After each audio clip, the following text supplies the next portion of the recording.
Took me 7 years to get my bachelor's, so I blame the Pro-Life Club on that. I got out of, started the Pro-Life Student Union at the University of Hawaii, ran for chairman of the College Republicans, was chairman of the College Republicans, got out of college, then I worked as the chief of staff for a state representative, had a radio show with the Democrat mayor of Honolulu, a good Catholic, Italian Democrat pro-lifer, Mayor Frank Fossey, and I was doing everything I could, but then Hawaii Right to Life sat me down. I was still an atheist. They said, this is the worst decision in our history, but we don't have any money, and we need an executive director. Would you do it for free? We don't want to hire you.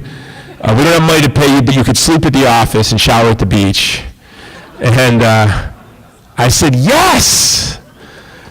I'm going to end abortion in a year now. They're giving me the reins? I'm so smart. You guys met those people? They show up. I call them tourists. They show up with sound. They act like they own the place, tell everyone what to do, and then they leave. We all start as tourists, and then we stay as residents. But I was still, even 9 years in, I'm like, now I'm the boss. Let's get this done. I can still lead the Chicago Bears to the Super Bowl, was what I was thinking. And so it's 1999. We introduce a bill.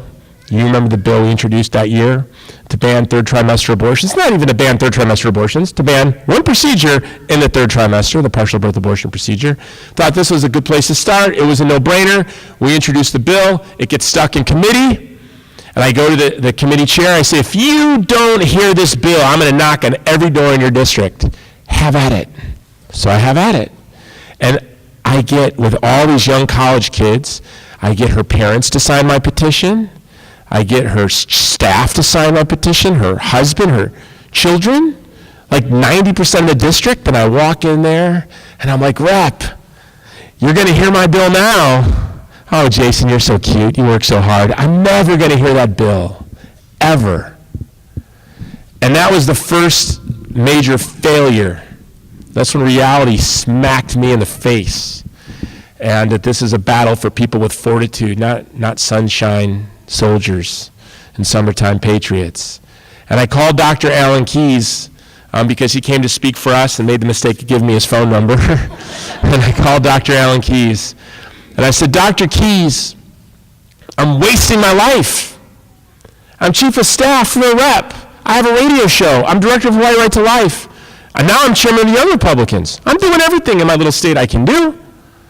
I can't even get the most modest bill out of committee. And he said, well, the darker the world becomes, the further your light will shine. Pray. I was still an atheist, so I'm like, yeah, thanks, Dr. Keyes. I got to go. Stupid Christians. Pray. It's like telling a vegan to eat a hamburger to get rid of a headache. But I said a prayer. And I thought I was the first one to say this prayer, and then you find out, every non-believer says this prayer at one point in time. But this was my prayer. I had a special twist at the end, I think, but this was a prayer. I said, God, if you exist, and I don't believe you're real, and if you're real, I know you're not good or powerful, because I'm not good and I'm not powerful, but I'm fighting abortion. I'm not getting anywhere. It's me and 3 old ladies in a little office with no money. Where were you? You didn't protect my daughter. You're not helping me. I don't see you. You want me to acknowledge you exist? Because that seems to be your thing. I want 3 things from you. I want rich people, famous people, and powerful people to stand up against abortion, not me and a bunch of old ladies in a little office with no money. Raise them up, all-powerful God, and I'll acknowledge you exist. If I were to map my career in the pro-life movement, my apostolate in the pro-life movement, from the day I made that prayer in 1999 until today, the only possible explanation is that God answers the prayers of atheists who are mocking him. It was just 7 years later I met Eduardo and made Bella, which won the biggest film festival in the world, the Toronto International Film Festival. When it dawned on me that prayer was really answered was in just a few years ago. I made a little movie called Crescendo, which is the one movie I'm most proud of. Who's seen Crescendo? It's on YouTube, and you can show your church for free. It's the winningest short film in Hollywood history, and it's my own movie. My 4-year-old daughter would say, "Daddy, you brag all the time." But it's awesome, I'll tell you. I made it with Justin Bieber's mother, Patty Millett, and we were invited to show it at the United Nations. Crescendo was shot on film. It's a $600,000 12-minute movie. Should have cost 1.2, but everyone worked for free. So it's this big, beautiful short film that was funded by one of the richest men in the world. You can figure it out if you're clever and you look at the end credits and who it was. And as it's playing at the UN before the General Assembly, and I see the end credits, and it was funded by, literally in a way, the richest man in the world. And I co-produced with arguably the mother of the most famous young man in the world. And I'm showing it at the United Nations to the General Assembly. I heard God whisper in my ears, "What do you want now, smart guy?" What are the chances that that would all happen? None. None. None if I was from Manhattan and my last name was Scorsese. None. But my name is Jones. I'm a high school dropout that was living in the middle of the Pacific Ocean. None. You know, but that also hit me, the reality that I felt as helpless at that moment at the UN with this beautiful film as I felt then. It was at that moment I realized that it was not God's grace that I was waiting on. God was waiting on us to respond to his grace, which he has always provided for us. That's what was missing. I said, "God, where are you?" And God's like, "Where are you? Where's my church?" He probably laughed. "Peter, look at this atheist asking me where I am. Why doesn't the church ask me where I am? Where's the church?" When our will conforms to the will of God's, the culture of death will end in an instant. You know, we've seen this before. One of my favorite books, and I read this, it was providential, in 2008, a very depressing day, the day after the 2008 election. I was running a super PAC in Ohio, was flying back to LA, and a friend gave me a little book called Memory and Identity. I ask everyone to read it. It's a small book, and there's a lot in it. But one of the themes of the book, it's the last book written by Pope John Paul II. And it's him recounting his struggle against the great ideologies of evil in his life, Nazism, communism, and the culture of death. And in it he said, he knew from his Christian formation, when the Nazis invaded Poland, he said, "I knew they wouldn't last long, because my faith teaches me that evil is a deprivation. Evil is a deprivation. And so the seeds of the destruction of an ideology of evil are within the ideology. No ideology of evil can last forever." And he said, "I knew that this was a furious and violent ideology, and he went to fight it." Who knows how Pope John Paul II, the young man Karol Wojtyła, fought the Nazis? Do you guys remember? Anyone know? He was an actor, and he would put on clandestine plays to groups this size, risking his life. His friends, some of them died doing this, trying to use beauty to share the gospel and Polish traditions, because the Nazis forbade Christian and Polish expressions in art. And so the young Karol Wojtyła said, "I'm going to share the gospel and my culture through art and beauty." And, you know, by the way, I want to thank you, because here's the deal, and I tell this to people. Winning the culture war is a necessary condition to winning full legal protection for the child in the womb from the violence of abortion. It is a necessary condition. It is not sufficient condition, and it is not our end. I hate the smarmy Christians who come up to me and go, "Jason, I just love what you do, you know? You're not trying to change laws, you're just trying to change hearts." No, I'm using propaganda to change laws, dude. I'm making movies to change laws. I want to change hearts. I want women to choose life, but nothing changes hearts more than the law. The law is the great teacher. And if the law says that a person isn't worthy of protection, most people go, I guess they're not worthy of protection. So if you want to change hearts, you change the law. But a necessary condition to getting there is changing the culture. And I want to thank you, because Iowa, you guys bought out 7 theaters of our movie Voiceless. And I want to thank you very much for that. And I wanted to show you a trailer. We don't have a screen. We're going to email you a trailer to a movie called Because of Gracia. I have never been more excited about a film than I have been about Because of Gracia. You've got to check it out. It's coming out September 15th. I remember when I started Movie to Movement after Bella, people were like, how many movies can you make about abortion, Jason? Just watch me. Lots. And I would say there have been, think about this. If telling the truth through art is a necessary condition, where are we with Hollywood? I'll tell you that Hollywood is anti-abortion. They're not pro-life. Hollywood is anti-abortion, and I can prove it in 30 seconds. Think of the movies that you've seen about abortion. Juno, who's seen Juno? Waitress, who's seen Waitress? August Rush, who's seen August Rush? October Baby, Voiceless, who's seen Knocked Up? You shouldn't raise your hand. You should not. This woman needs to pay attention to what she watches. Okay, I'm going to tell you about Knocked Up. I had to watch it for research. It was research. Research for you? Okay. Honestly, who's seen Knocked Up? Okay, nobody else see it. I'm going to tell you all you need to know. Okay, Knocked Up. It's about a young woman who gets pregnant on a one-night stand. She's drunk. She just gets promoted the best job of her life, being an on-air personality for E! She says, I'm going to throw away my job to keep my baby. By the way, the guy is Seth Rogen, who plays the world's biggest scumbag. He's an unemployed, aspiring, online tabloid pornographic producer. That's his aspirations in life. He's really just an unemployed pothead. Everyone in that movie that suggests abortion, the writers smear. They smear. Everyone who tells her to keep the baby, the writers elevate. Another pro-life movie, who's seen Moana? Moana was unbelievable. It's revealed, or Arrival. It's in theaters now, Arrival. Arrival's about a woman, I'm going to ruin it for you because you need to know. It's about a woman who discovers, because of this, I'm not going to ruin the whole movie, but she discovers she's going to get pregnant and that her child's going to have a disability, and she can choose whether or not she keeps the baby because she can choose her future, and she chooses to choose the future that leads to the child with disabilities.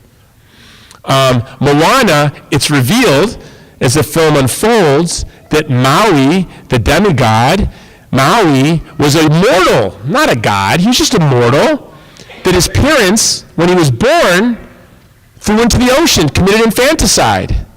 And it's tattooed on his shoulder because the activities of, this is the real traditional story of Maui,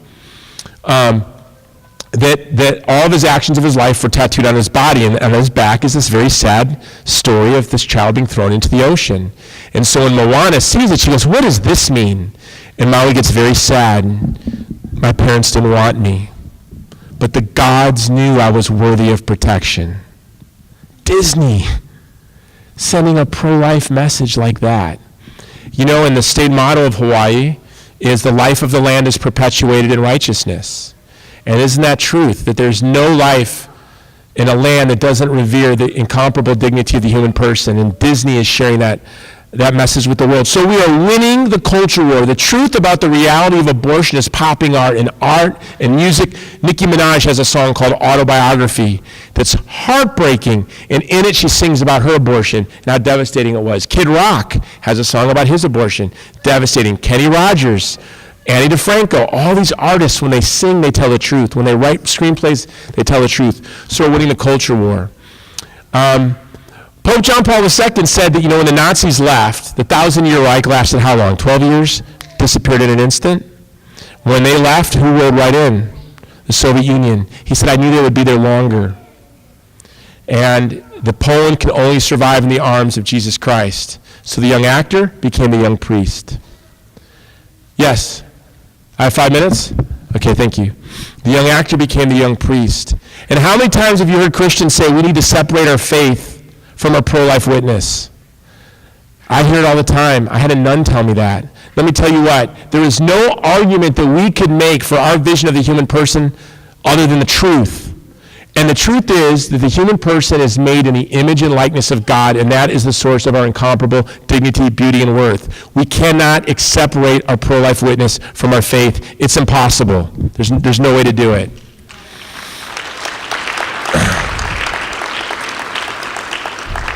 But unlike Kerotia, we live in a constitutional republic. So we are in a very real way responsible for the laws of our land. We are responsible for abortion in our neighborhoods, for strip clubs in our neighborhood. We are responsible for the devastation in Iraq, in Syria, because President Obama abandoned those people. We are responsible for that in a very real way. We are responsible for the laws of our land.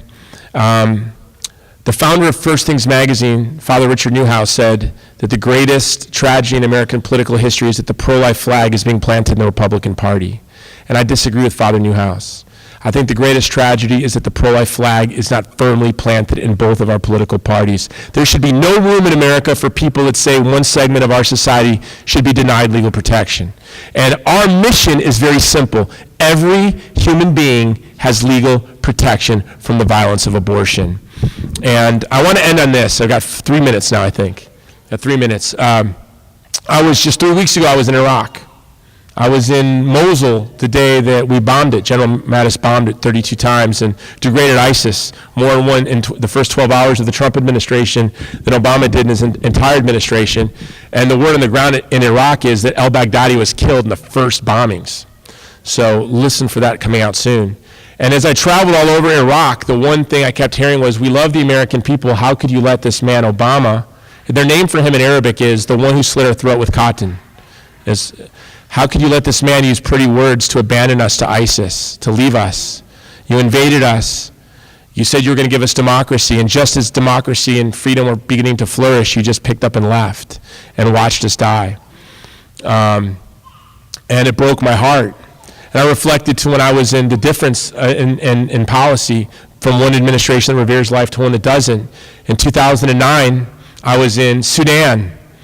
And the Sudanese the South Sudanese wanted independence. And my last day on this trip to Darfur, I was with a group of young refugee boys who asked me to come home if they could come home with me. And it broke my heart to tell them, no, you can't come home with me, but I'm going to pray. You can't come home with me because I want you to. Trust me, my wife would be so happy too. But my country will not let me. And I said, you are the treasure of your country, and I would be a thief. I said, but what I'm going to do is pray every day that God grants South Sudan independence and that you boys grow up to be the founding fathers of a new, free Southern Sudan. And we prayed together, and we went to play football, soccer. And after we prayed, I felt relieved of the burden of these boys. I didn't feel like I was abandoning them because I believed God could answer that prayer, right? And you believe it. Right? But those boys were illiterate. They were war orphans. They had parasites. They lived at the edge of a war zone. They lived in a country with no history of political, economic, or religious freedom or stability. But you believe that God can raise them up. And guess what? He is raising them up. And their country is free now. And they go to a good school. South Sudan's free, fledgling but free.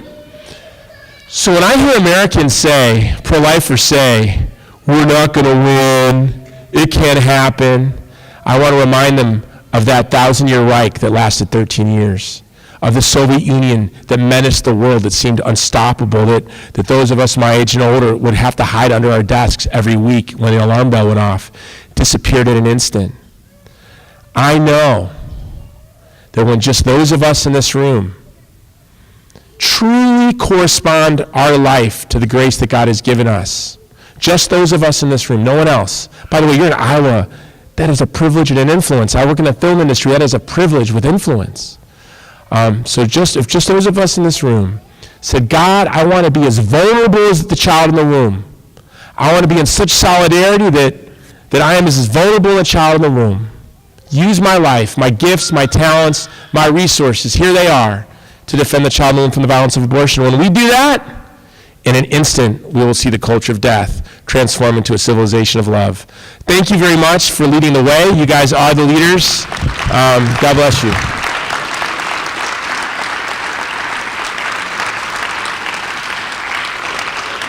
You sure?